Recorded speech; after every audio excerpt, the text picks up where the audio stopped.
afternoon and welcome to the August 31st, 2021 Board of Police Commissioners meeting. Apologies for the short delay. Thanks very much for waiting. We acknowledge we're on traditional lands of the Treaty 4 territory, a treaty signed with 35 First Nations across southern Saskatchewan and parts of Alberta and Manitoba, and the original lands of the Cree, Saulteaux, Dakota, Nakota, Lakota, and on the homeland of the Métis Nation. Some members of the board are attending virtually today through video conferencing, and remind them that ensure your video camera's off, and that if you wish to speak, just use the raised hand function to be placed into the speaking queue. Getting right to it in terms of approval of the public agenda, can I have someone make a move to approve the public agenda? Thank you, Councillor Bresciani. I will call the question. Anyone opposed? Seeing none, carried. Can I have someone make a motion to approve the minutes from the meeting held on July 27th, 2021? Thank you, Commissioner Thompson. Any errors or omission? Seeing none, I'll call the question. Any opposed? Our first report is P021-31, which is a school resource officer presentation. And Chief, I'm going to ask if you would mind introducing the report and the folks you've got here. Great. Thank you very much, Mayor Masters, and good afternoon to members of the Board of Police Commissioners. I'm quite happy to have Sergeant Jared Korchinski with us this afternoon. And Sergeant Korchinski, who's a second generation police officer, I might add. His father was a member with our police service as well. Jared is going to walk us through the school resource officer presentation. This is just another opportunity for us, as we do each and every month, to highlight and show you some of the work that happens within the organization. There's a lot of different divisions, sections, units, and departments within the Regina Police Service, and highlight a little bit of the work that they do. Our school resource officer program is something that I think has been talked about actually a fair bit over the last year. And this is really a great opportunity for us to talk about the work that they do. It's incredible work each and every day in our schools with our students and our teachers and administrators as well.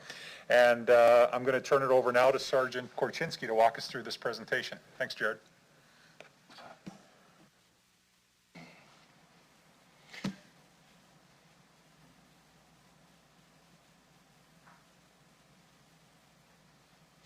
Well, good afternoon. Thank you for having me here today.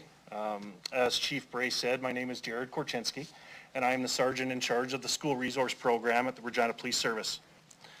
The School Resource Program, or the SRO program for short, is nearing its 75th year in existence. The Regina Police Service has had a presence in Regina schools since 1949. Today, the SRO program has 15 members, myself and 14 other officers. Each officer is assigned to one high school and several elementary schools. In Regina, we have seen student population growth every year for the last 5 years, and now totals approximately 38,000 students, or about the population of Moose Jaw. The SRO section primarily operates under the community policing model, which focuses on a preventative and proactive approach to public and school safety. School resource officers possess a unique skill set obtained through experience and specialized training, which allows them to combine education, investigation, law enforcement, informal counseling, crime prevention, and community relations during the school year.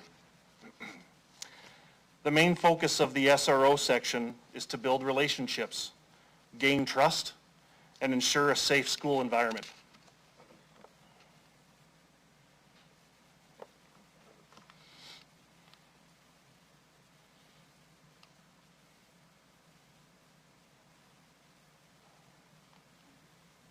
There we go.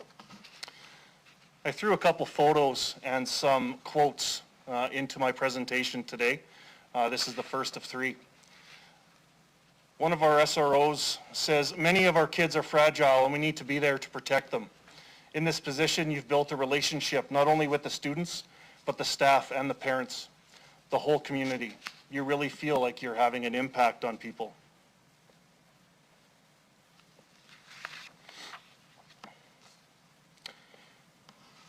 During the course of their jobs, SROs will deliver a combination of over 30 presentations to both high school and elementary school students. Some of these presentations are social media, alcohol and drug education, impaired driving, anti-bullying, interpersonal and domestic violence, stranger awareness, and pedestrian safety, among many others.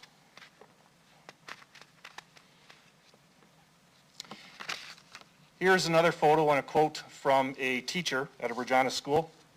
It says, "We try a variety of things that maybe wouldn't work in a mainstream classroom, and sometimes those things don't work out. And lo and behold, you'll have Constable AJ show up at opportune moments, and you can kind of breathe a sigh of relief because a kid that you weren't getting to, AJ will get to them."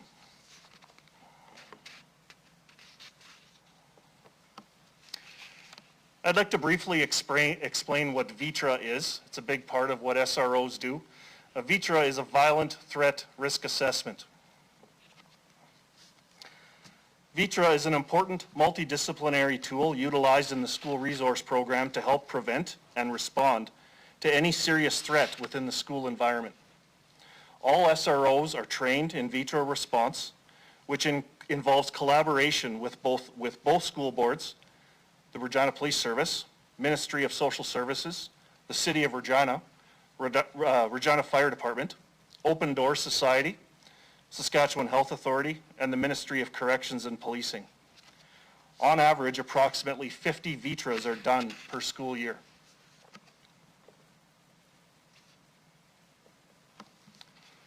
Some other notable programs that SROs are involved with are the CAA Safety Patrol, school sporting events, Cop Shop, Law, Public Safety and Security, or LPSS for short, positive ticketing initiatives, Day of Pink Rally, and our Spring Breakout Summer Patrol.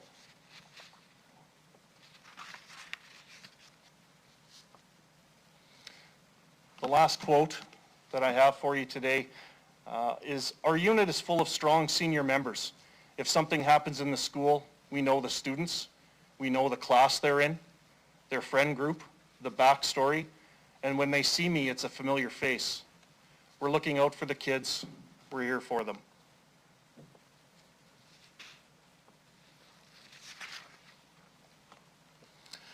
A recently implemented program that I'd like to speak with you about is the Scott Police Academy. Scott Police Academy is now entering its second year in existence.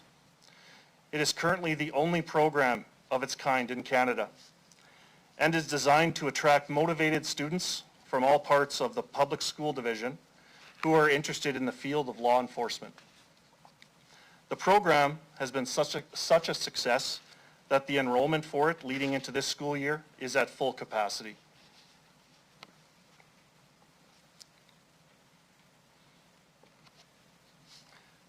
Like everyone, this last year has seen its fair share of challenges, and the SRO program is no different. Some of these challenges have resulted in some recent notable developments. First off, our redeployment to patrol during school closures. Over the last year, SROs were redeployed to the front line to augment the patrol officer numbers during both school closures and also during the summer months when school was off. Our officers have had to juggle many different responsibilities during these times. Number two, the Black and Sask initiatives. The Regina Police Service has been working with representatives of the Black community in Regina in an effort to help all students and families feel comfortable with the presence of police officers in schools.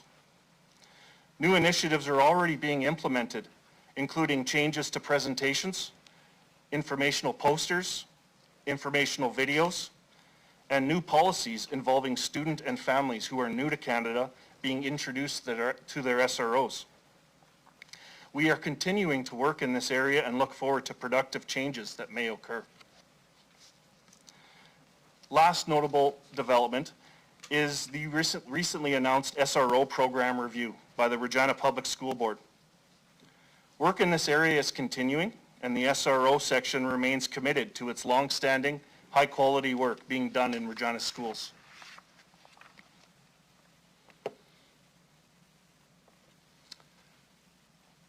I wanted to leave you with a few stats.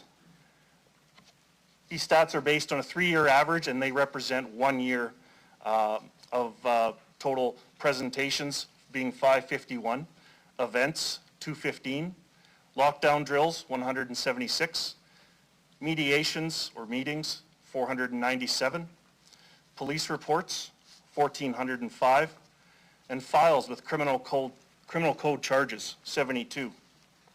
As you'll note, the files with criminal code charges are actually quite low. It's our goal in the SRO program to actually lay as few charges as we can. You'll see there's many police reports, but very few charges.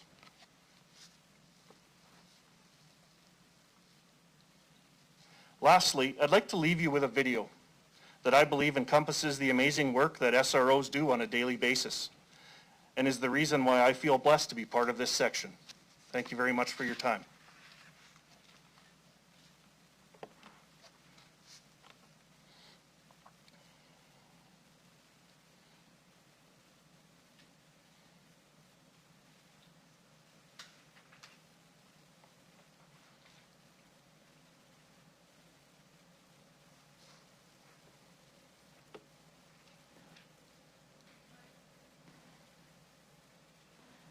Could you try clicking on it again, please? Pardon me? Could you try clicking on the screen? Yeah.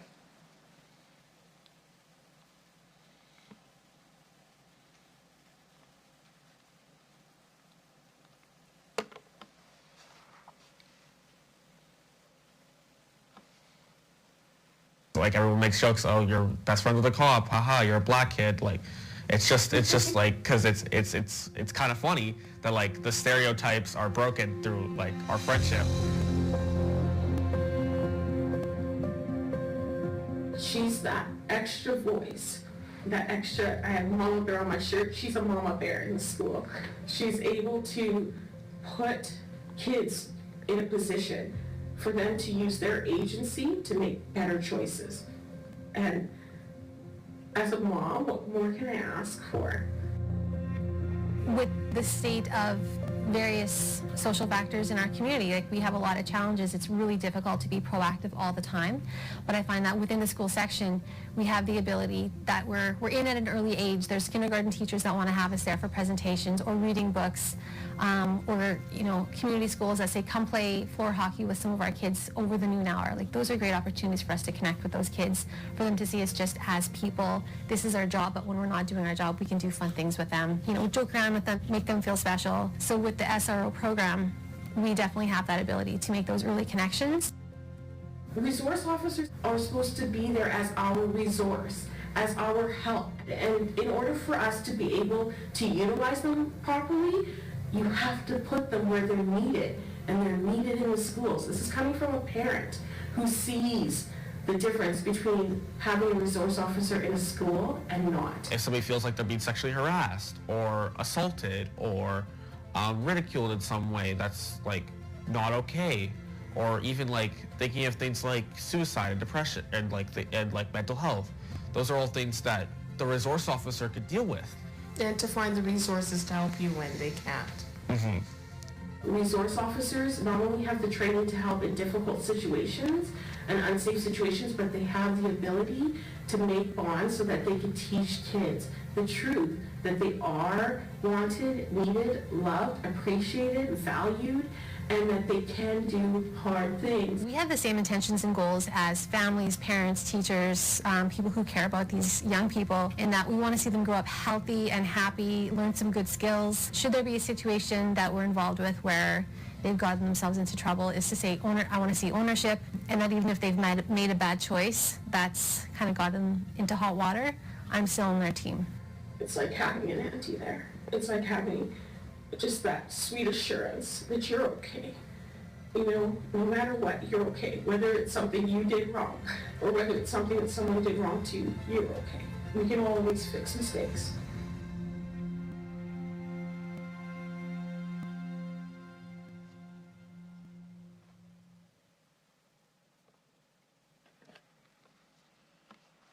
Thank you very much. Thank you, Sergeant. Can I have someone put a motion to receive and file the report? Thank you, Councillor Bresciani. I'll take questions from the commission. Councillor Bresciani, please go ahead. Thank you. Thank you very much for the work that you do within our school system. Very much appreciated. So just if you can elaborate a little bit about the work that, when there is offenses, you said there was only 70, I think it was 71, 72. So what is you know, if there is someone, say it's drug trafficking, or I know that just through people I know within the system, that there's been many cases where the SRO has prevented trafficking, like they've been there because they've been on site to watch what's going on.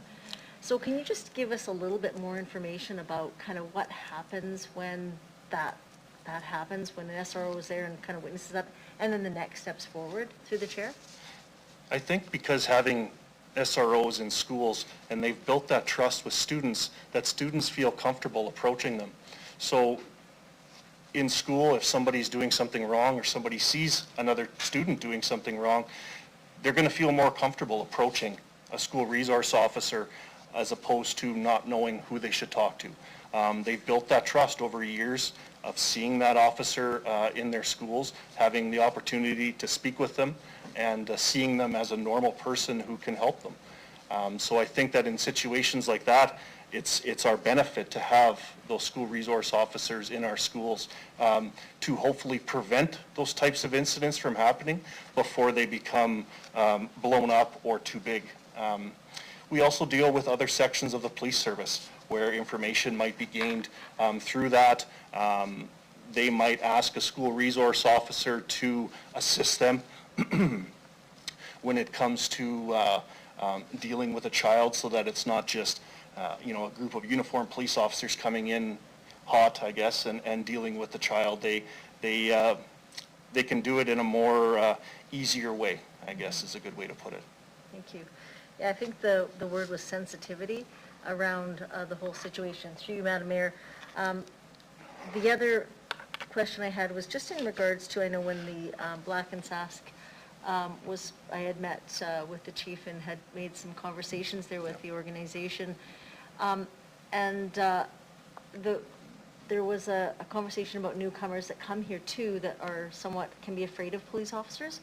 So I know that you've indicated there are some next steps coming forward in that regard. Can you elaborate, or is that still in the working stages through you, Madam Mayor?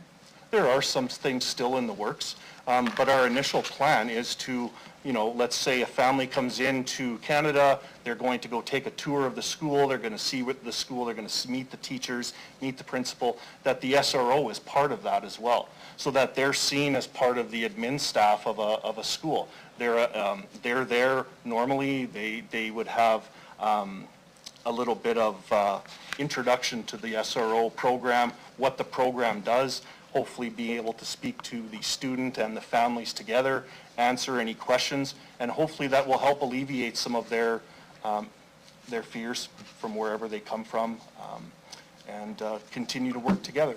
Thank you. And the last question, so do officers in schools, in some of the schools, still wear the uniforms, and or is it some in plain, or is it always in the uniform? We don't have a real standard. We've talked amongst ourselves as a group that we would like to see a mix of working in uniform and both working in plain clothes. I think for example, some of the high school students appreciate that the officers are working in plain clothes. They kind of fit in a little bit more. However, you go to a kindergarten or grade 1 class, they like to see the police officers in their uniform. So I think it just depends on the setting that we're going to. But the officers are certainly encouraged to keep that aspect in mind when they're deciding if they're going to go plain clothes or uniform. There is no set standard. I don't tell them what to wear on a daily basis. We kind of leave it up to better judgment. Okay, that's all I have. Thank you. Thank you, Councillor Brasciani. Commissioner Thompson. Yeah, I just have a question in regards to the Scott program, Police Academy program. I know it's only the second year, but I think it's also important to maintain some of those successes, you know, as we follow through the program, as to identifying possibly Indigenous or visible minority groups that follow through to, at some point, become members of the police force here in the city.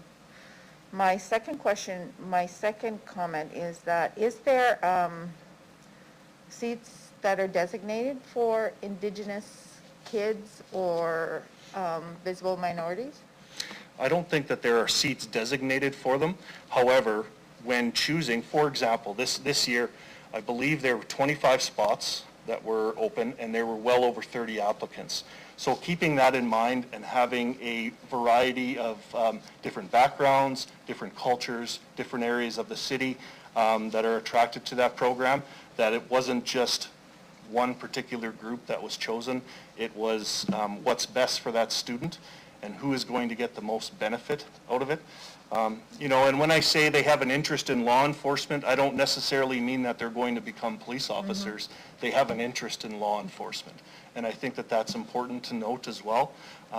We're not recruiting police officers. No. We're providing an environment where people that are interested in law enforcement can take their schooling with that perspective. Yeah, thank you.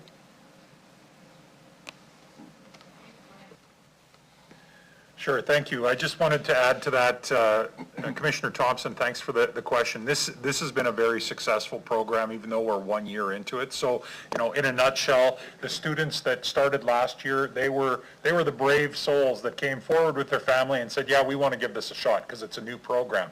Well, they've now moved into grade 10. And so a new group will be coming into grade 9. So within 4 years, we'll have students in grade 9, 10, 11, and 12 in the program. So you kind of move through the program with your group. I can tell you the majority of people that are in that initial class were from a diverse background, including Indigenous. Many of them were Indigenous. And having the benefit of not only going and speaking with them a couple of times, but speaking with them and their families at their graduation, it was outstanding. Their families, I had mothers and grandmothers coming up and saying to me, I can't even believe this is the same child. This youngster here was never going to school, was fighting with friends, was doing all this. And so the program really is about building good leaders. It's about that sense of belonging, that camaraderie, and it has really been beneficial. So when I talk to a lot of the students, I ask them specifically, do you have plans after graduation? And a lot of them talked about one wanted to go into the Army, one wanted to be a pilot, one wanted to be an engineer. So it's not like you know, a group of necessarily budding police officers, although we'll never turn anybody away, but it's about just creating good leaders, good community members, and I'll tell you, going into year 2, we're quite optimistic about that program.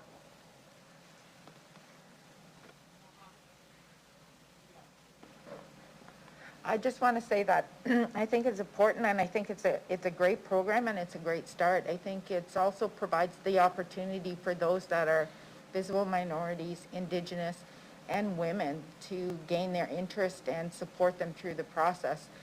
Yeah, they may all not be police officers in the future, but I think it's a great time to develop that potential, that interest, and that support if it's something that they may think of doing. Thanks, Commissioner Thompson. Commissioner Boucher, go ahead, please. Thank you, Mayor, and thank you, everyone. Thank you, Sergeant Kuczynski, for that presentation. I wanted to, again, just thank your team as well for the work that they do. I know part of my questions actually have been asked by both Councillor Busciani and Commissioner Patricia.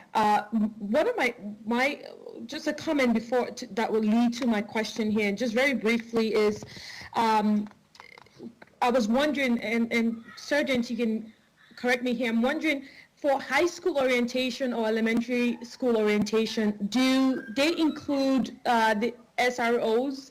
And this is, again, just for newcomers or, you know, people who aren't quite comfortable having police officers in schools, for example. Would that be something that you say the schools actually involve you in orientation so that they can get to meet with you and the families as well to see your role in schools?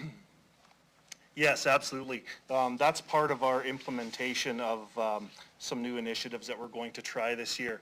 That was actually brought up last year, near the end of last school year, where it kind of just happened on its own, and a a new to Canada family was being brought through the school. One of our officers had an opportunity to sit down and speak with them and their family, and it was a resounding success. So we thought that it would be best if we could implement that every time a new student comes that possibly might feel uncomfortable with police in schools. So yes, it is absolutely something that we're going to do, and we have reached out to schools and school boards to please let us know if they are in that situation, and our SROs would be more than happy to take part in that. Excellent, thank you. And then I guess for my, sorry, I didn't hear the video. The volume was not working on my end. So if I can get a copy of the video you shared, that would be great. And just one more question too with Scott Collegiate. I'm wondering if the board will be maybe invited to see that program. I've really heard a lot about your program there. But my question is just in terms of representation. I know that like you've just mentioned that the program is full and all. I'm just wondering, how many, and I think Commissioner Patricia had asked that question in terms of the number of seats, but for me, it's more of, the students that are there. How many, do you collect data in terms of how many, Indigenous or Black BIPOC students that are enrolled in that program? And also just because I was told that, and correct me if I'm wrong, I was told that, getting into police force, you need a reference from the research, from your, from the SROs. And part of that, the reason I'm asking this question is because from my experience as well, listening to people, Black students who have graduated, is just lack of connection with SROs. And so their opportunity to get a reference from them if they want to get into the force is very, the chances is very slim. So I'm wondering, what do you do, or what does your, what do other officers do in terms of just promoting inclusivity and, making sure that, representation matters in terms of, the friends that they make in schools, and also even with the Scott Collegiate as well. What do you do to maybe encourage, other people from diverse races and backgrounds to really even join? That's if they're interested. Is there anything, and I know Superintendent Laura Lee and other people as well, and yourself have been doing a lot of work with Black and Sask, so thank you for that. But I'm just wondering if there's anything more that needs to be done, or that's been done currently. First off, part of your question was, are you going to be invited to the Scott Police Academy? Yes, absolutely. You can attend that. It is open to the public, and we can certainly let you know, for graduation or any big ceremony. If you'd like to attend and watch that, that would be great. As far as getting a copy of the video, yes, absolutely, you can get a copy of the video. We can send it to you. And for the other part of your question, when you're in a school, it's hard to know if a person feels comfortable with you or not. We would encourage anybody that if they feel uncomfortable with police, reach out to us, reach out to me. Let's set up a meeting up. Let's make a situation where hopefully they can feel comfortable with police. I would love to hear those situations and hopefully make that situation better for that student and that family, because every kid in school, every student, every family should feel comfortable in their environment, and police don't want to hinder that.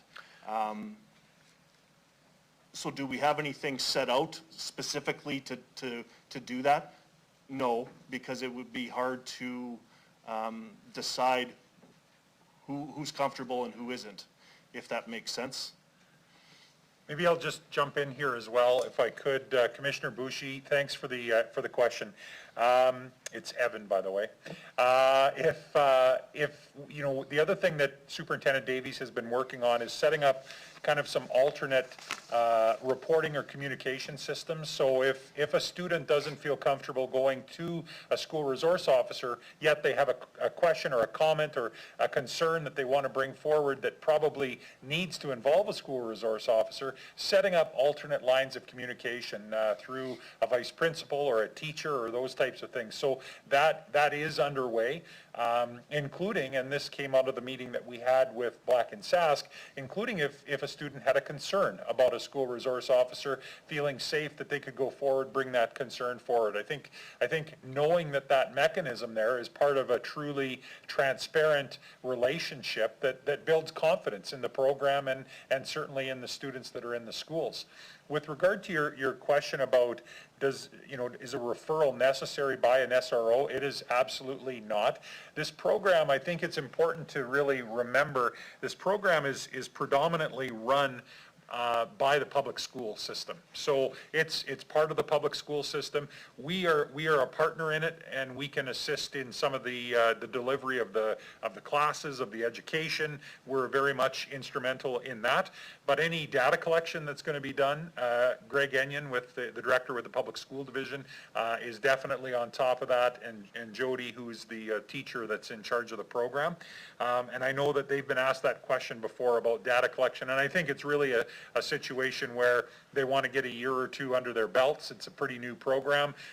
What are the percentages of people that are applying? Because I think really the intention behind the program is a couple of things. Number one, we want to make something available to everyone, that's inclusive of everyone, of every community, and certainly people that might not find themselves in a position where they would have thought they could get into a class that has a bit of a focus on justice, community safety and well-being and those types of things. So that's part one of this. And part two is making Scott Collegiate an attractive option for students all over the city. And this program is very much doing that. We had students in this class from South Regina, from North End of Regina, even one student from out of the city that came in from White City to take this class. And so it's very much brought a lot of people to Scott Collegiate. There's been some esprit de corps. The students that are part of the class have really felt like they were part of something special. And it's really, I think, given some leadership spotlight to students that normally might not find themselves in that position, which has been so good for their growth.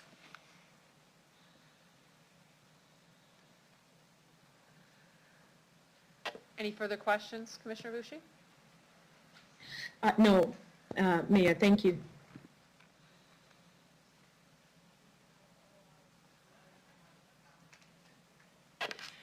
Seeing no other questions from the commission, I just have a couple, Sergeant. If I look at your stats in terms of the SRO unit,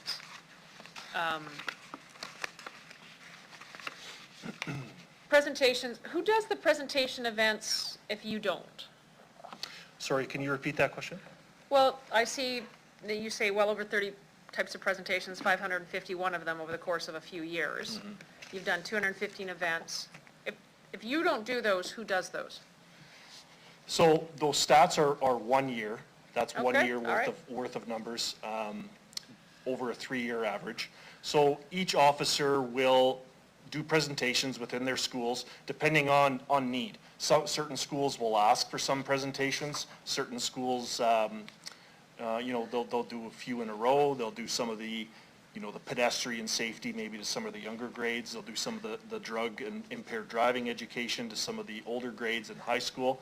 So a lot of it depends on what the needs of the schools are, as opposed to if the SROs are not presenting those presentations, I don't know that they would get some of them, to be quite honest. Okay, in terms of mediations and meetings, and what I'm trying to get here a sense of is how many hours. Because when I do some simple math based upon a couple hours per, and which probably isn't fair for a police report at the end of the day, it's probably a little bit more than 2 hours. Like,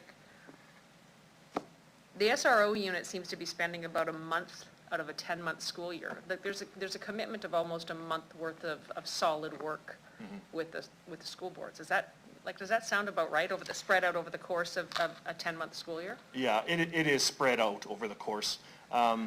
Those presentations, those types of events that I spoke about in my presentation, that's on top of their actual regular duties. So a lot of their time is spent on, mediating files, taking reports, everywhere from someone got their bike stolen in the parking lot to one of the parents got into a car accident outside the school when they're picking up their child. So they're dealing with everything from A to Z. And then those presentations and those mediations, all of those other types of things, the events that I spoke of, that's on top of their regular duties. Okay, understood. Thank you very much. And I'm going to ask a very simplistic question. Is an SRO unit a type of proactive policing? Yes, it is. Thank you. Thank you very much for your presentation. Most appreciated. You're welcome.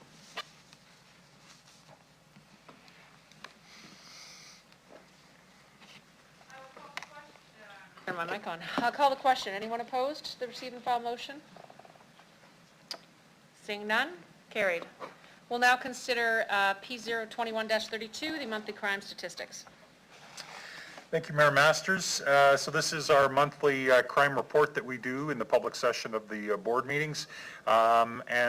Basically, as you'll see in today's report, we've had a busy summer. The last couple of months in the summer through the summer are always busy. And so, we're getting a truer sense as we move through the year of really what our crime rate is looking like. We are still seeing a slight decrease in our crimes against property when we compare it to last year. The good news in that is last year crime was way down. We saw, because of COVID, we saw a real decrease. So the fact that we're actually still trending a little bit lower than where we were at this time last year when the world has, for all intents and purposes, started to reopen, I think is a very positive thing. So we're 5.5% down in our crimes against property where we were this time last year. In the crimes against person category, we're 6.1% lower than where we were at this time last year. So if you put the two together, that's a 5.6% decrease over last year's numbers.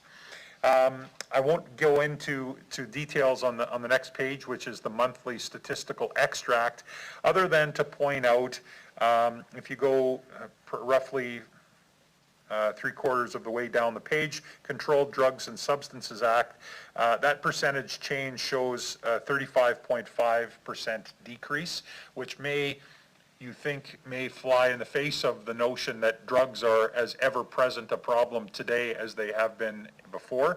So I just want to highlight that that's really measuring a couple of important trends. One is we've been really focusing on trafficking and trafficking related charges. In fact, the number of charges that we've laid for simple possession, which is I know a discussion that we're coming up in the next report to talk about, but the number of simple possession charges that we've laid in last year was exactly half almost of what it was the year before. So we are really decreasing numerous small drug charges and focusing predominantly on larger drug charges, your drug busts almost, the large amounts of illicit substances coming into our community. So although it may look like drug files are on the decline, the reality is it's just kind of a change in the type of enforcement behavior that we're doing. I will point out on the next page, which has got the traffic stats on it, that clearly our automated speed zones are showing a change in behavior. We are seeing a decrease in the number of tickets that are being issued at the automated speed cameras, both in the high speed zone on Ring Road and in the school zones. Both are down just under 50% of where the tickets were before, which is truly an indication of behavior change when it comes to driving. Not to say there isn't driving challenges in other parts of the city. I know it's a topic we talk about often. And then finally at the back, I won't go into detail, but the dashboards that we put together new this year for the board give you the drug overdose situation, which sadly today on International Overdose Awareness Day shows that we've had 933 occurrences to date in 2021, and that's until the end of July. 72 of those were drug-related overdose deaths. So still a real challenge when it comes to drugs and the effects of drugs in our community. And then the breakdown on the next page and a half of the more social-related calls, domestics, missing people, COVID tickets are captured there. And then we also talk about suicides and traffic stops on there as well. So that's the traffic and the statistic report for the month. I'm happy to answer any questions that anyone might have. Thank you, Chief. Any questions from the Commission? sorry.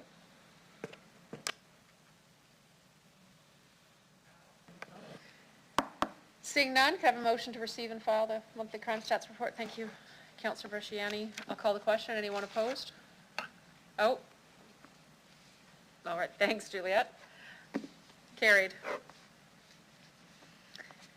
Next is PO-21-33, a motion from Councillor Andrew Stevens and Commissioner Juliette Boucher regarding decriminalization of simple possession. We have delegations relative to this motion. Just one moment, please, I'll check.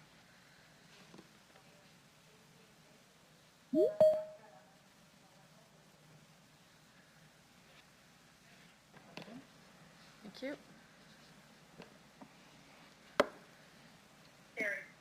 You're there?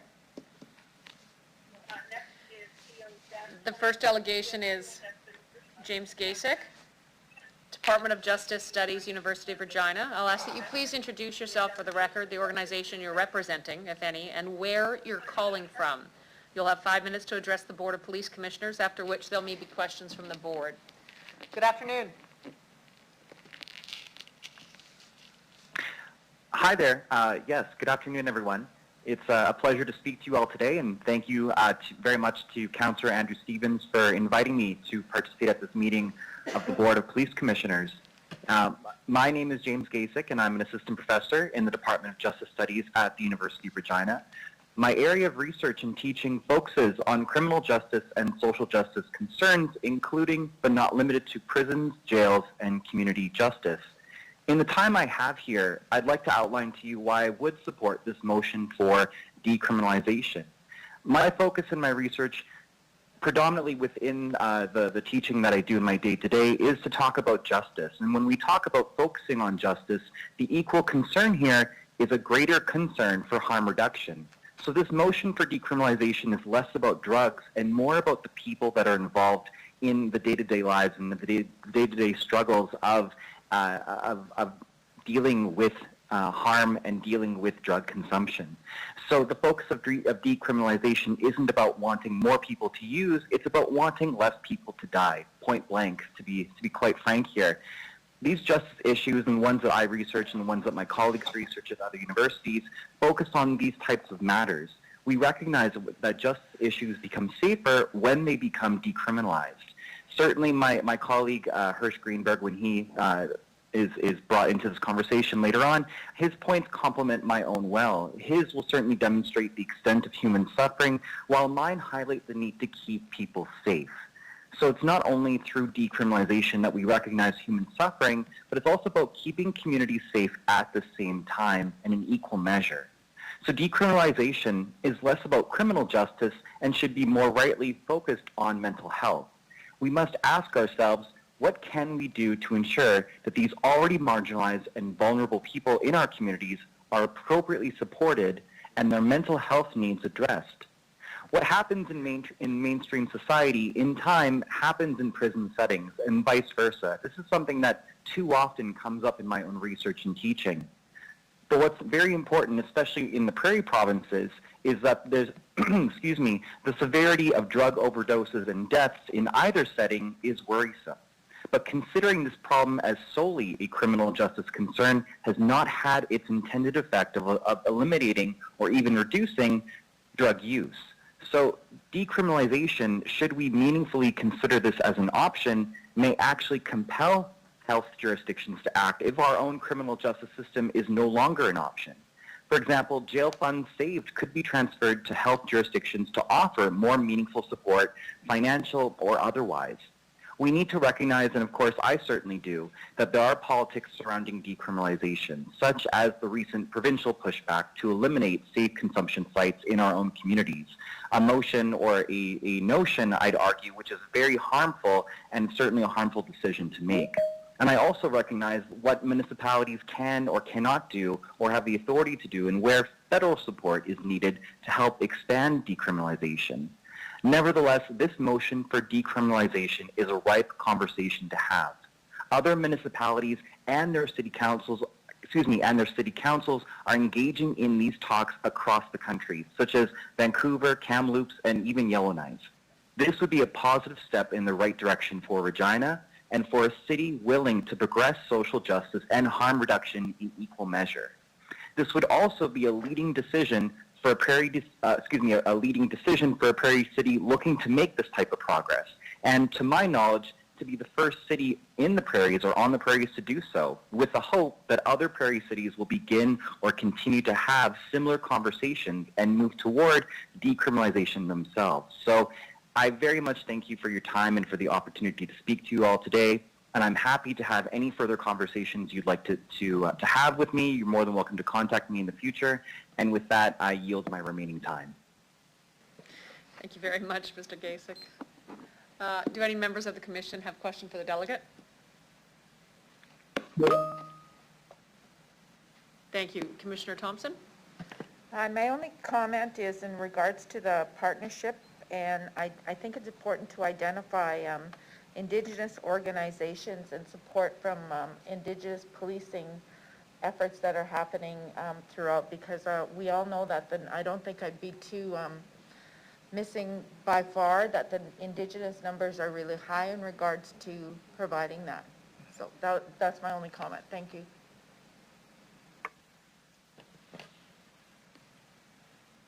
Thank you. Councillor Bresciani? Thank you. Thank you, James, for coming forward. Now, I just have a question in regards to Vancouver's model. They had 4 pillars that they used.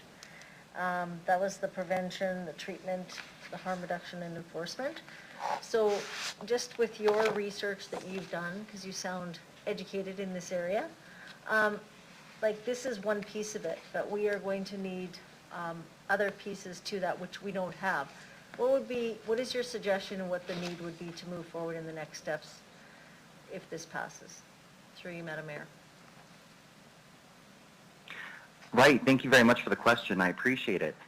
Yes, I am somewhat familiar with the Vancouver model, and I think that's certainly a consideration to make, is how do we certainly do our best to meaningfully engage with those pillars of support and of course, uphold harm reduction in any way and in any capacity available. Certainly, as I've already indicated, perhaps if there was a way in which we could transfer funds from jails to health jurisdictions, that might be a way forward. But of course, there might be more educated experts who have a better understanding of what that would look like. My only focus here is to recognize that decriminalization, both in theory and practice, is very important, and I would hope that there is something that we can do as a community and as a city to make this motion a reality. Okay, thank you. Thank you. Councillor Stevens? Thank you. Through the chair, James, just one question. We have already a tacit support for harm reduction sites at the municipal level. We've talked about it at the board, city council, Saskatoon's the same way.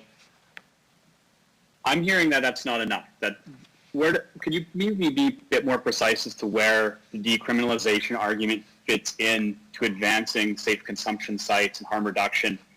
And do you think that currently, even though we've supported the harm reduction centers in Regina, that decriminalization actually continues to create obstacles for people accessing those services? Yes, great question, Councillor. Thank you. I think in terms of the ongoing and the existing resources available, those are wonderful, and I'm happy to see that happen. However, I think there's always the case to be made that, you know, especially when we do talk about decriminalization, and perhaps this is something that speaks to more public perceptions of drug use and drug consumption, is that too often we only focus on drug users as addicts and not as people. And I think we get caught up in perhaps semantic wordplay of whether these individuals are responsible or deserve treatment. And I don't think that really helps these individuals in the long run. These are individuals who are vulnerable, who are already marginalized. They do and they need holistic, meaningful support. And so I think the supports that we do have in place, not only with the city, one could even argue within the province, are helpful and are meaningful. But I think certainly at the grassroots level, there are more funds, more financial support from, and especially more interagency collaboration between the levels of government, municipal, provincial, and federal, would help out these communities who are certainly requesting this type of support. So not only talking about safe consumption sites, but also when we look at the types of programs that happen within provincial jails and federal prisons and beyond. So there are various different types of groups who continuously require this level of support, and especially with the ongoing pandemic that we currently find ourselves in, the support's needed now more than ever before. Thank you. That's all I have. Thank you, Councillor Stevens. Seeing no further questions from the board, I'll thank you very much for your presentation this afternoon, Mr. Gasek, and ask that you please leave the meeting. Thank you very much for your time.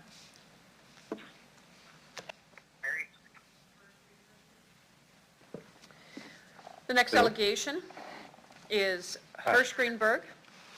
Could you please introduce yourself for the record, the organization you're representing, if any, and where you're calling from? And you'll have 5 minutes to address the Board of Police Commissioners, after which there may be questions to you from the board.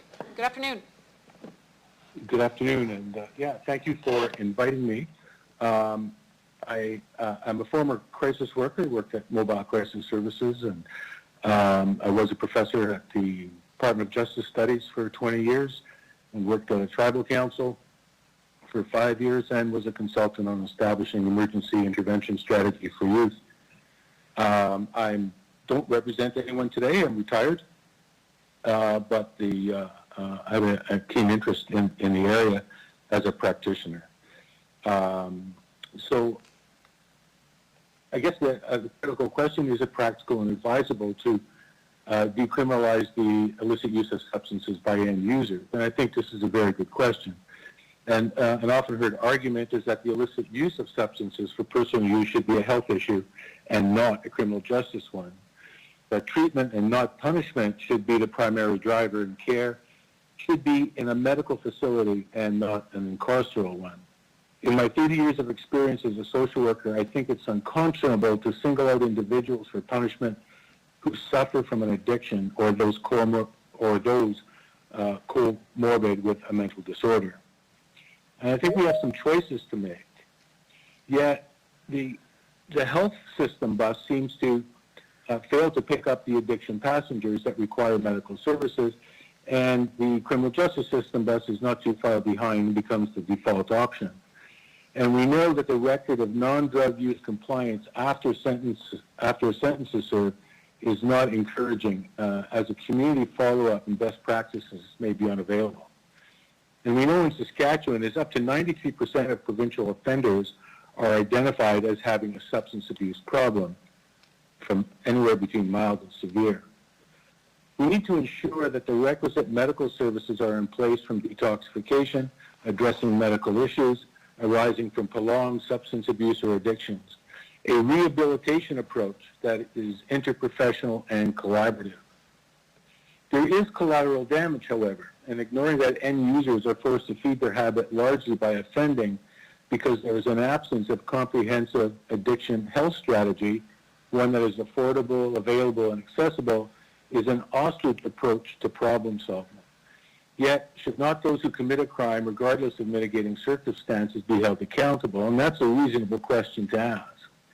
But the extent to which substance abuse and criminal behavior are linked increases dramatically with the severity of offenders' problems. Ergo, one must consider the addict crime victim domino effect when thinking about decriminalization. The availability of drugs in prisons, though being addressed, leaves little hope that lives are turned around upon release. When there is a disproportionate number of people of color, particularly in Saskatchewan, folks from Indigenous nations who are incarcerated because of substance abuse, use, or misuse, and related crimes, seems unconscionable to me. Both addictions and crime are symptoms of a deeper social malaise, racism, poverty, hopelessness. We must recognize that individuals must be held accountable for the actions, for their behavior, but our community also has a responsibility for creating an environment of healing versus punishment. A starting point is the decriminalization of illicit drugs by the end users. But a larger, more comprehensive, evidence-based strategy must eventually tie to decriminalization. Decriminalization may actually compel health jurisdictions to act if the old criminal justice system bus is no longer an option. Carceral funds should and could be transferred to the health jurisdiction. 3 principles to consider: interrupt the addictive behavior, prevent further addictive behaviors by incorporating best practices, and then change the norm. Everyone deserves to be treated with respect and dignity, so finally we must recognize that addictive individuals are more than just their addictions. We have failed them before their addiction. Let us not fail them again. While simply decriminalizing the illicit use of drugs will not alone dissuade folks from addictive behaviors and heal the harm to individual users, their families, and their communities, it is, in my mind and my experience, a very positive step.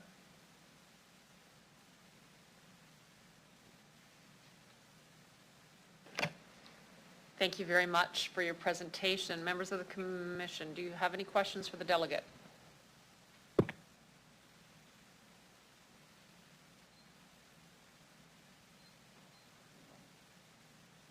Councilor Bresciani. Thank you.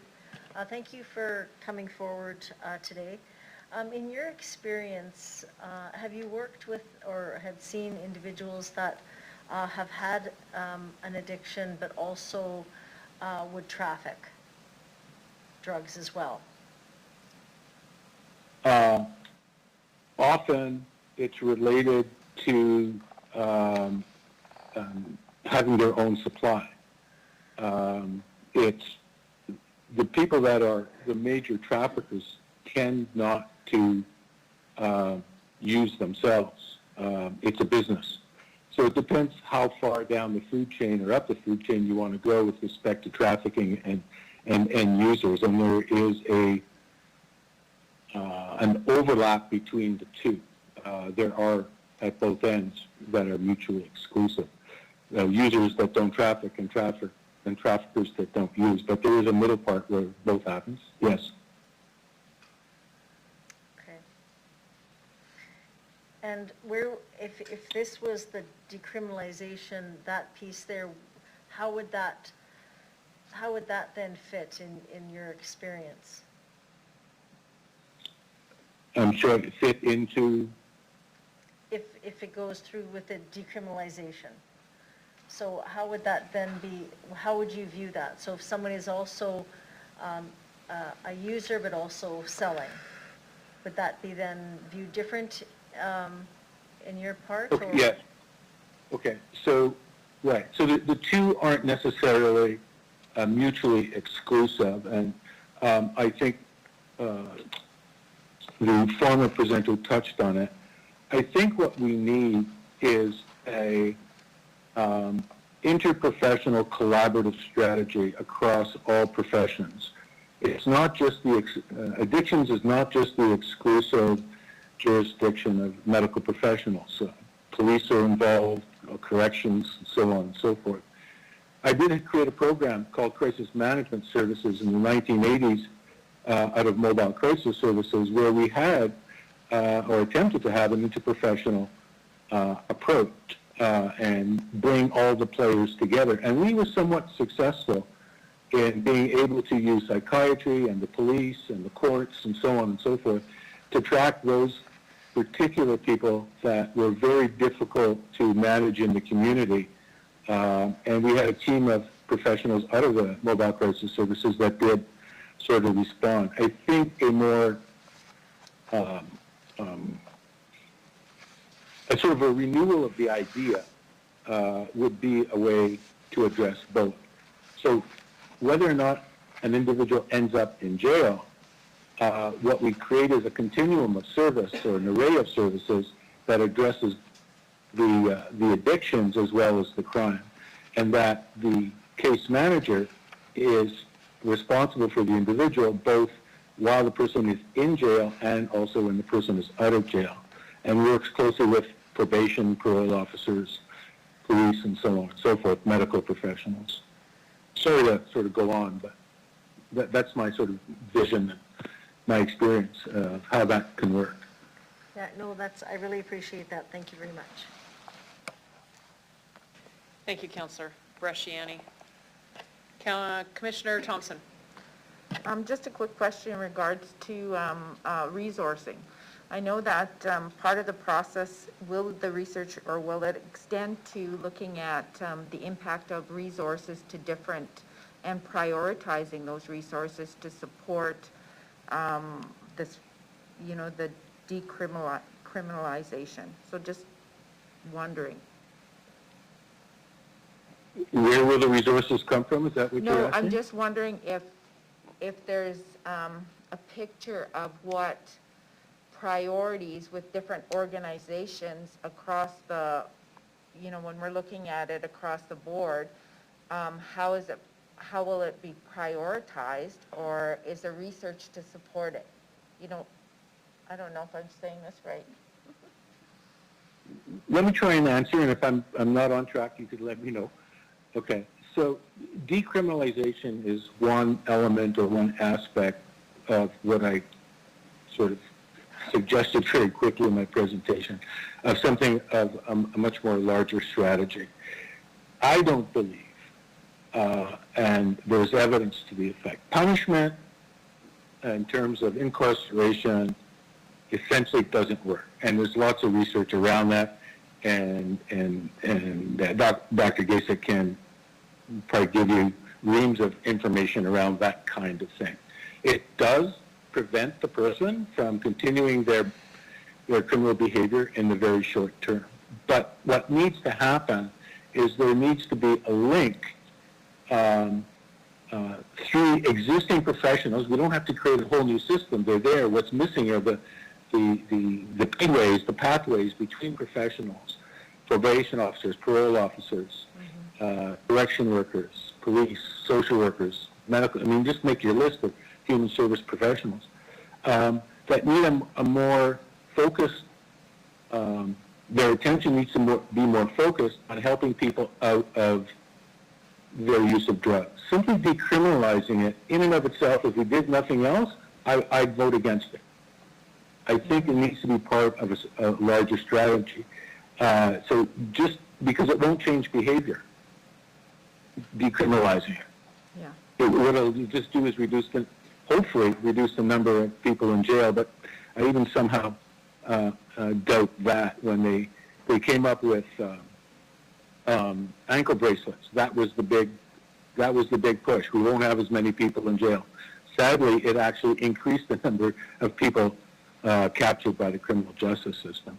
So decriminalizing it in and of itself, I don't think is a solution. I think it's a first step.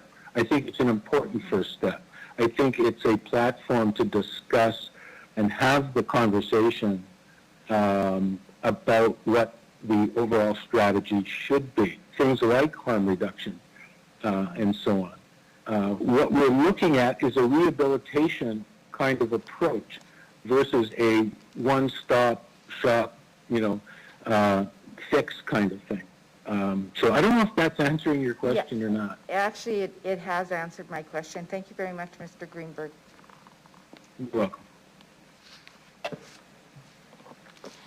Thank you very much. I have no other questions from the Board of Police Commissioners. I'll thank you very much for your presentation this afternoon, Mr. Greenberg, and ask that you please leave the meeting. Okay, thank you. Kind of approach versus a one-stop shop, fix trend.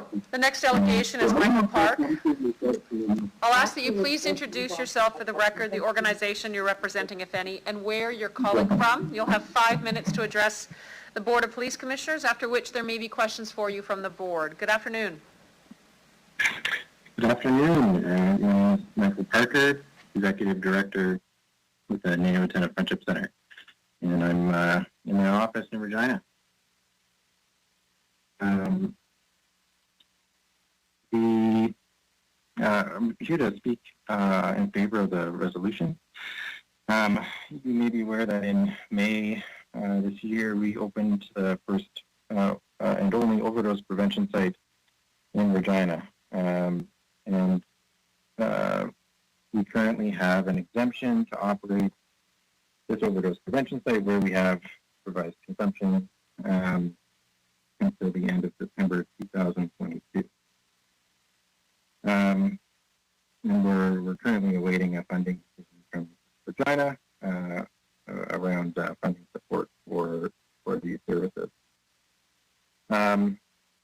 in terms of the resolution, one of the things, the benefits, we see being sort of on the ground with the decriminalization of simple possession. One is that there's still a fear of arrest or surveillance from police from people who might benefit from accessing our services.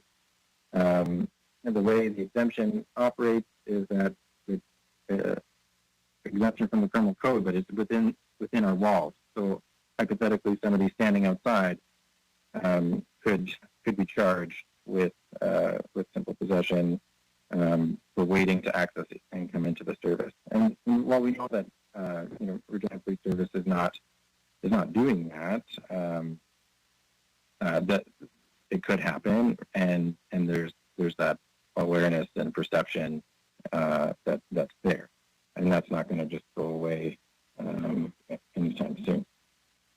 So it's one thing that could benefit some of the barriers to access some of our services.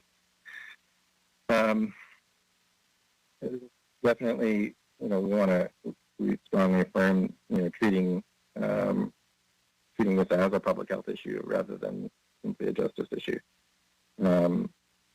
Another sort of potential benefit is with other community agencies, we're in a blind when it comes to taking on a harm reduction approach. For example, in shelters and different housing services, for them to say, yes, you may use illicit substances in the building, they can't say that.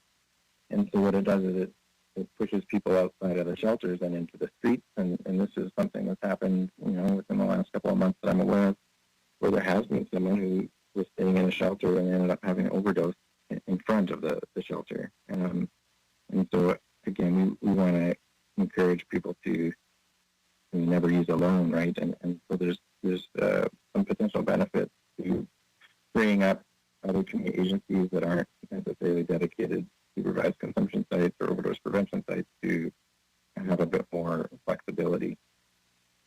And I think that, and the other thing I wanted to add was that we certainly would be willing to participate, partner in any sort of,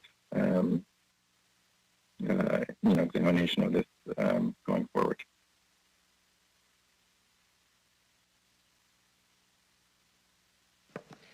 Thanks very much, Mr. Parker. Do any members of the board have questions for the delegate?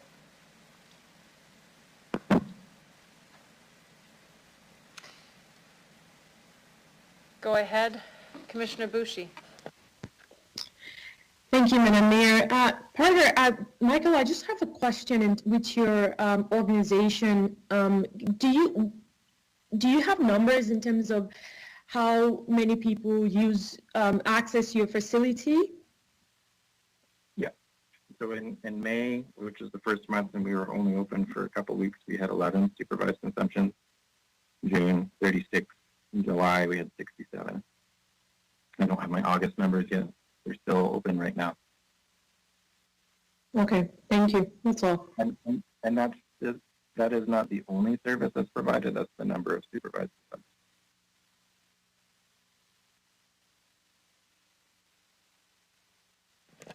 Okay. Seeing no further questions from the board, I'll thank you very much for your presentation this afternoon, Mr. Park, and ask that you please leave the meeting now. Thank you.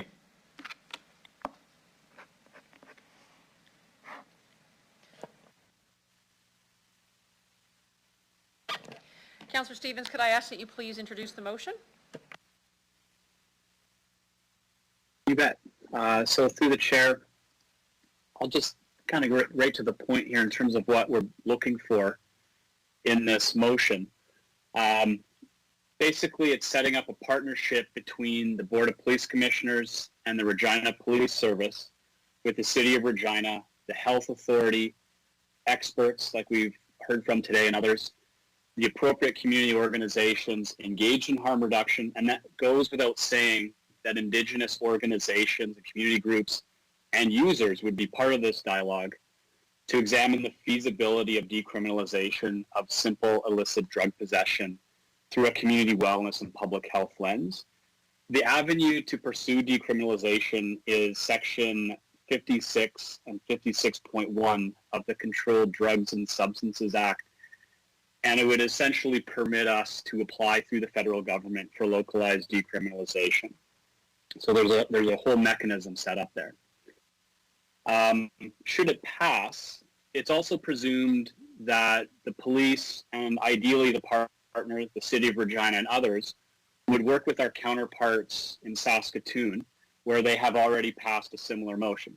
So again, it would be assumed that the mayor, the chief, and others would collaborate to advance this. I've also spoken to researchers there who have said the same thing. So this wouldn't be something we'd have to go alone. We could already partner and share resources under a similar jurisdictional umbrella with similar stats in terms of who's the most negatively affected by criminalization and addictions in our province. So I think this is something that we could go along with. And essentially the two cities represent about half the population. Other elements being asked for, and this is the specifics, that after the consultation, recommendations and implications specific to decriminalization would come back to a public meeting in Q1 of 2022. If the chief and others are concerned about the deadline, we can discuss that. I would ask that he and the leadership team just say so. But this, again, would be a shared report with executive committee and city council. So this has to be something we do together. And from there, depending on the recommendations, we would then pursue avenues through existing mechanisms, either through health or with the federal ministries that I've already mentioned. The final element of this is actually studying specifically the implications of providing a safe drug supply in Regina to address the addictions crisis and the number of overdoses in our community. In the motion itself, I've kind of laid out the background. We know that the Canadian Association of Chiefs of Police have already moved along the street criminalization pathway. We know that the Public Prosecution Service of Canada has really requested that there's a backing away of prosecution for simple drug possession, except for the most serious manifestations of the offense. We know that Vancouver has developed a framework. I think we can do better than Vancouver. The Vancouver report and submission to the federal government highlights the shortfalls, and those shortfalls are actually addressed by the community. I think we can do a better job than Vancouver and show some leadership, and we'll be one of several municipalities going down this road. The other question might be the politics of it. Well, we know that just 3% of Canadians, according to national polls, support the provincial government's approach and say that they're doing a very good job in dealing with drug use and addiction. So overall, about a quarter are saying okay. About half of Canadians are saying that provinces are not doing a good job. So the status quo is not working. We also know that Regina and Saskatoon, nearly 3/4 of residents say the problem is worsening where they live. That's the highest in Canada. That supersedes Vancouver, which has a tendency of getting a grip on these issues. Saskatoon and Regina, based on what residents are saying, are suggesting that the opioid crisis, the addictions crisis, is the worst in Canada in these two cities. I think that's important. So I think there is a movement and growing popularity of the decriminalization for all the reasons that we've heard. It is part of a solution. It's not the end goal, but it's an important part. So again, I'm asking for the Commission's support to start this discussion, to engage with the community, and ultimately to partner with the City of Regina and hopefully get a package together that we could then submit to the federal government under Section 56.1 of the Controlled Drugs and Substances Act. So I look forward to what other members of the Commission have to say, and certainly the Chief, if there are any errors or corrections that need to be made in terms of what I've said, I welcome the discussion. Thank you. Stay on the line for a second, Councillor Stevens. Keep your camera on. I'm going to flip it to Chief to comment on the motion before opening up to the board. I just need to know if you're open to a friendly amendment. On point number 1, you said the Chief of Police in partnership with the City of Regina prepare a report, et cetera, et cetera. the Board of Police Commissioners cannot commit the city of Regina to anything, so I just need to strike out what's I appreciate the spirit of what you're saying we want to enter into, but we got to strike it out in order to kind of make it legit here for what the Police Commission is authorized to do.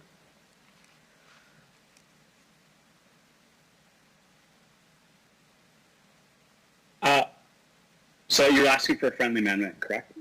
Yeah, I'm just asking for a friendly amendment, just to take in partnership with the city of Regina out of point number 1, be it further resolved. You've got it in the motion before that you want them to seek a partnership, but you can't commit the city of Regina to it. Okay, that's fair. So I just need some assurances that essentially this motion, if this is struck out, then becomes an invitation for the city to participate, but it doesn't commit them. Yes. So I'm happy to get rid of that part. Yeah, could you have said that it resolved that the Board of Police Commissioners and Regina Police Service explore partnerships with, and so the intention would be there, as well as point number 2 is remains in there, that report in its final form would be shared. Is that acceptable to you? Okay, It is, thank you. Thank you. Chief, I'm wondering if you'd like to speak to. Sure, yeah, I'm going to actually keep my comments very brief. I've had conversations with Councillor Stevens about this because I've talked openly. In fact, I talked today with you, Mayor Masters, at the overdose event, talking about the importance of finding ways to help people from a health perspective. And so the Canadian Association of Chiefs of Police, as Councillor Stevens has in his motion, do support decriminalization of simple possession. I could get into lots of discussion around the nuances of how this works, but I think that's the intention behind the report. There's a lot of people that would need to collaborate for this, and so, I do think that this is something that is a positive next step for our community. Councillor, you mentioned Q1 of 2022. Sitting here today, I'm not daunted by that. Talk to me in a month from now. I may look at that differently, but what I will say is I've had conversations as recently as this morning with Chief Troy Cooper.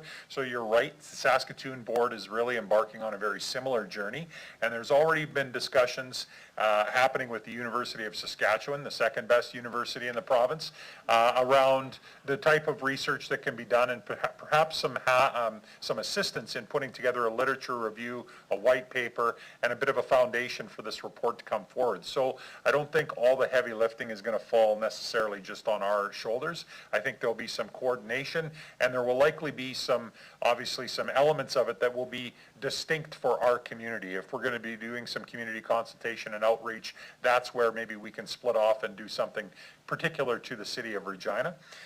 So I think really all I've said is that I'm supportive of this motion. I'm supportive of taking this journey, and I'm hopeful that we can get this report together and brought forward in Q1 of 2022. Thanks, Chief. So who we have here from the Board of Police Commissioners today is Councillor Stevens, Councillor Bresciani, Commissioner Bushi, and Commissioner Thompson. And the motion before you is with regards to developing a report about the decriminalization of criminal possession, and so for that information then to come back, you can see the pathway. So I'll open it up to the rest of the board. Does anyone have any questions?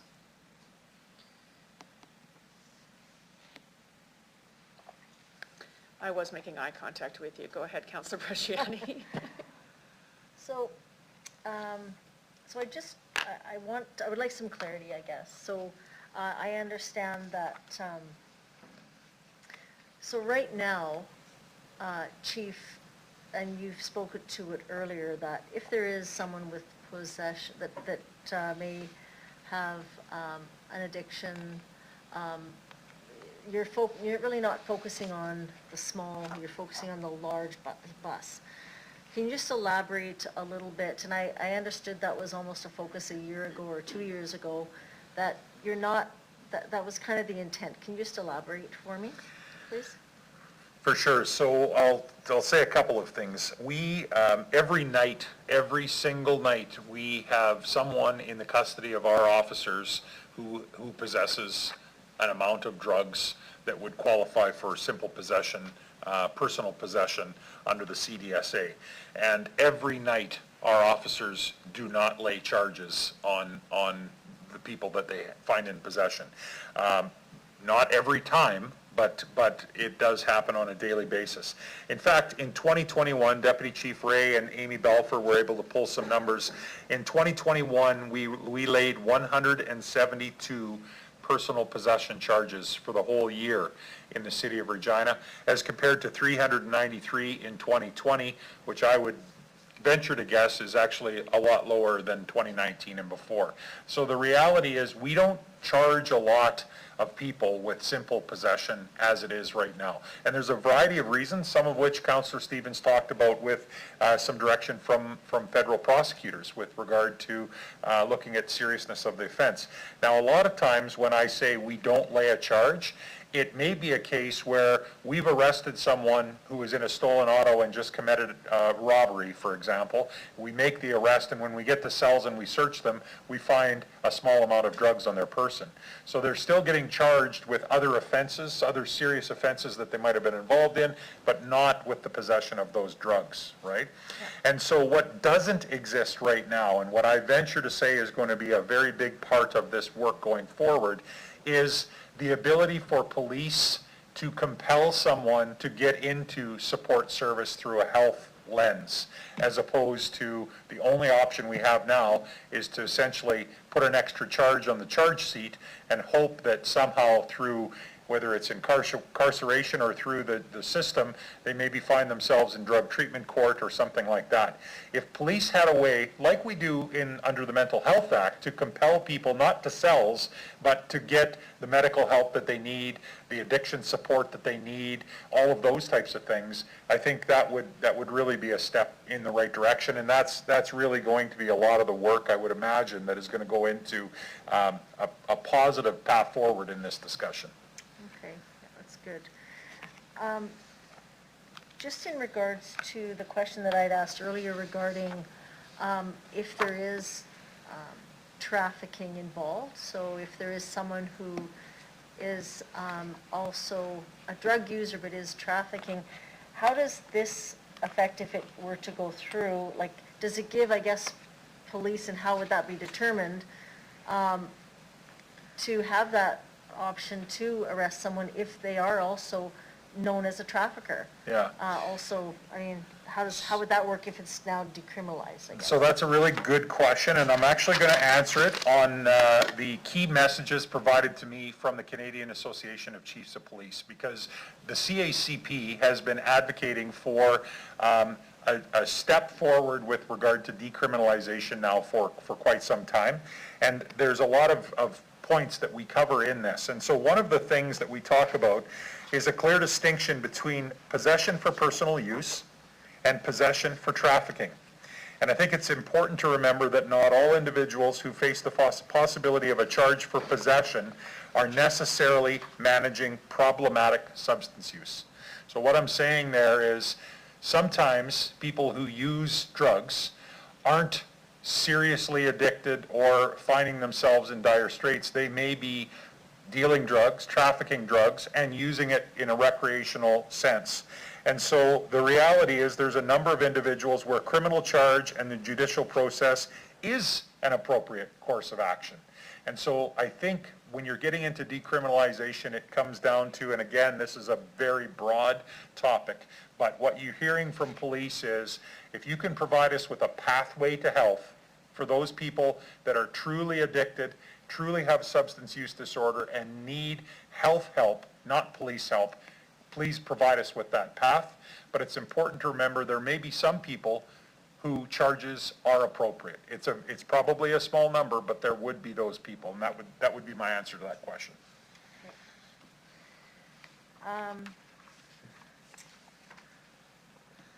So I guess one of the other, this could be for Councillor Stevens, you'd indicated that this would be, we would go to engagement with the organizations.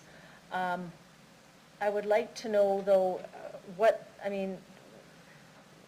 who are you seeking, like what organizations would you be looking at that this would and then I guess that would be through maybe what Saskatoon has done.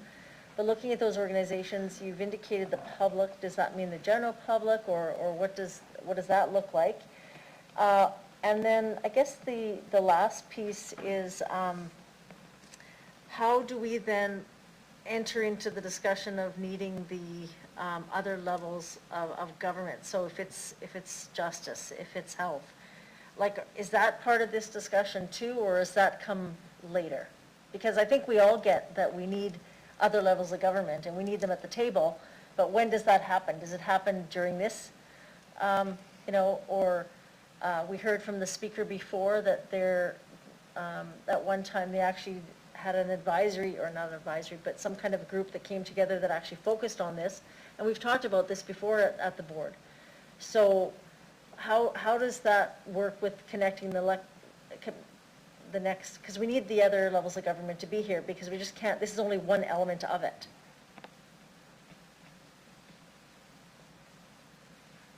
So that would be for you, Councillor Stevens, if you're there, or Juliet, Commissioner Boucher. Councillor Stevens? Sure, it's a good question. So the first part, the organizations. I'm always worried about being selective because it took me an hour to list off community groups in Regina.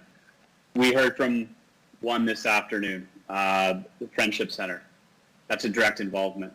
Patricia had recognized Indigenous organizations. I don't think there's an Indigenous organization in Regina that in some capacity is not dealing with this particular issue. So I don't want to be prescriptive, but I would say that if you have a harm reduction service or support, whether it's Narcotics Anonymous, any organization that's trying to provide support to people who are using, I would say that they would be an eligible candidate. Levels of government, well, to be honest, right now we want to put a package of information together based on this ground floor level analysis of what decriminalization would mean, which substances, how much, like it gets very technical, and then we'd present that. I mentioned the Sask Health Authority because you have to include them if you're going to talk about the public health lens. It gets a bit choppy if you're talking about the politicians at that level. The only politicians I'm really identifying explicitly would be the federal government because that's where we would go. But we would put this information together, this report, and then that would be what we use to engage with other levels of government. So I do leave it up to the experts, the police chief and others to identify the organizations. We've already heard from some. And then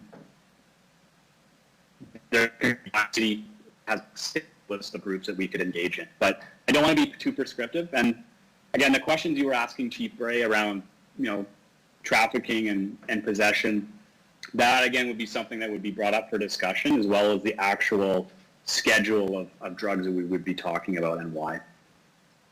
Okay. So there's been others that have indicated that, also mental health also goes with addictions as well. So would that be also, or in organizations that would delve into, that would be consulted? I think that's, because I think that can go hand in hand as well.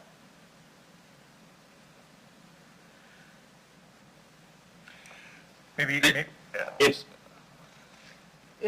Go ahead, whoever was going to talk. no, I was just going to say, I think that's going to be part of the report. I think the report is going to flush out the people that we need to engage. If we're going to go down this path, we need to understand what the implications would be. That's what the report to me is going to flush out. Who do we need to get involved, and what would those steps look like if we were going to go down this path? A package of report that could be looked at by both the board and then eventually City Council with some direction going forward, and really would form the blueprint of kind of some strategy around how this could be operationalized in our community. Okay. We've talked before, having Regina and Saskatoon work together on this report. I think that's a very good effort, the cost sharing of that. I also believe that it could be also a directive that councils work together at the next steps as well. It's very important when dealing with the next kind of levels of government as well. I had one more question.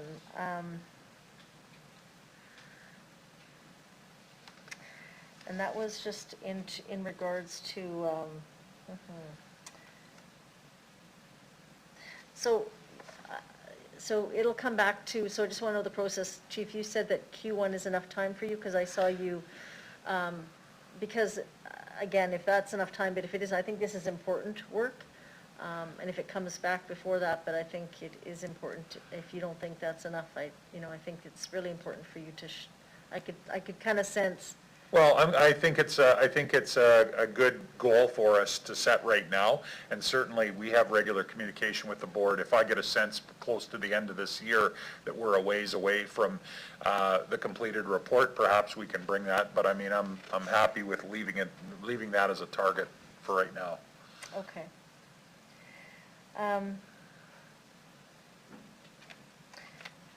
I'll leave it there for now, I think. I understand and I appreciate, I think there would be, this is the last question, just in regards to the report, do we see that there'd be savings in resources and dollars? Like, would that be part of this report that would come forward as well because that would be very important as we take it to the next level of government.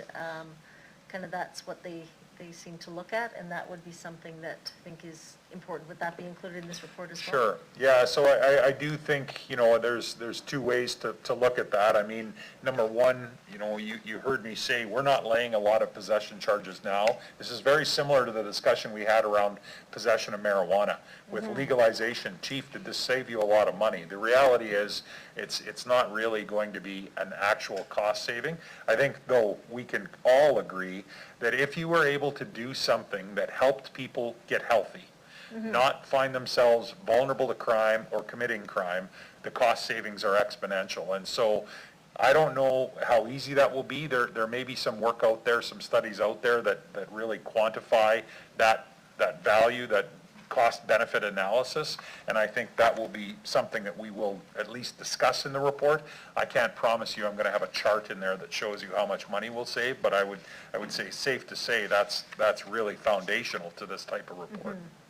Yeah, just to further on that, I think it's also, saving lives, number one, right? That's, it's about people. But also the second piece, and I think when I read about the Netherlands and Portugal and all Australia and all these, there was a save in resources for police could do other work. Right. Because it then was, onto the health rather than enforcement was one of the pieces that I think is absolutely, I think that's come out in all the other reports for sure. Thank you. Okay, that's all I have. Thank you. Thank you, Councillor Bresciani. Commissioner Boucher.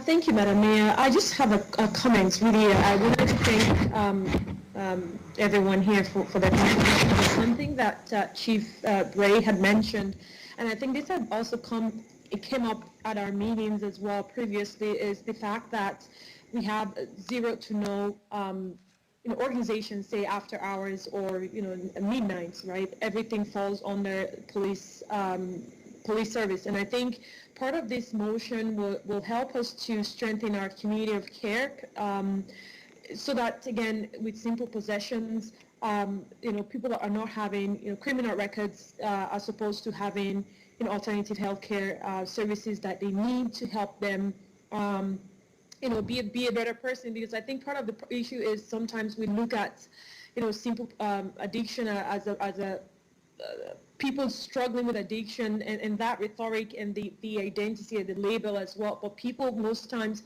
with simple possession are working class people with families and kids and just regular people. And I think if this motion passes, I'm really looking forward to how we can have a collaboration service in Regina, especially with different organizations and different stakeholders, especially the people who are mostly impacted by this.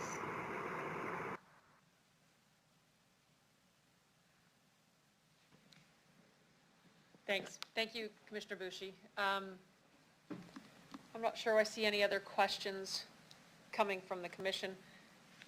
Chief, I have one for you. What's the risk of doing a report like this? Is there any risk attached to it or a risk to not doing it? No, I don't think there's a risk. I think this is a natural step. I've been talking publicly about this for the better part of a year, lined with the CACP position. And so I think this conversation is healthy. And so the only risk is a little bit of hard work, put the report together. All the more reason to do it then. Okay. All right, you have a motion on the floor before you. And I'll call the question. Is anyone opposed? Seeing no one? Carried.